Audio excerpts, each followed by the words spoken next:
तुमने उनका इंतजार क्यों किया? उन्हें देखते ही उन्हें मारा क्यों नहीं? कैसे वो तुम्हारे हाथ से भाग गए? वो निकल चुके थे मेरे पहुंचने से पहले ही। अगर मुझे मिल जाते तो मैं भागने ना देता। अब पता नहीं कौन से बिल में घुस गए होंगे। हमारे हाथ से वो लोग भाग कैसे गए मुझे समझ में नहीं आ रहा। एक मिनट, मुझे ये बताओ, तुमने उनका पीछा क्यों नहीं किया? बहुत कोशिश की थी मैंने। मेरे पहुंचने से पहले ही वो लोग जा चुके थे, पीछा कैसे करता?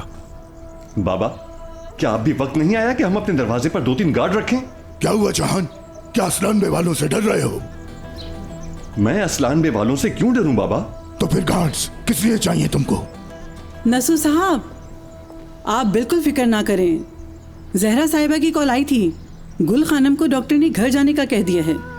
शुक्र है अल्लाह का, अभी वो लोग गुल खानम को लेकर घर आ रहे हैं। ओह, खुदा का शुक्र है, इतने मुश्किल वक्त के बाद कोई तो अच्छी खबर सुनने को मिली। शुक्र है मालिक।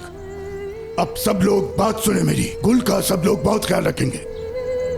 गुल की कोई भी बात टाली नहीं जाएगी। अब खड़े क्यों यहाँ? गुल के वेलकम की तैयारी क्यों नहीं करते जाके? बात सुनो, तुम्हारे साथ मेरा काम बाकी है। अभी तुम्हें इसका हिसाब देना पड़ेगा। दफा हो जाओ यहां से।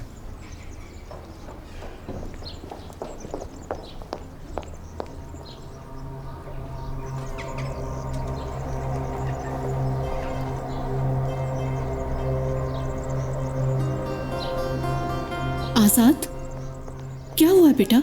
बताओ मुझे। आपने सुना नहीं? मीरान रियान को किडनैप करके ले गया, दोबारा मुझसे बच गया। मैं उसको मीरान से नहीं बचा सका। बेटा ये सब मत करो। रियान के पीछे जाना तुम्हारा काम नहीं है।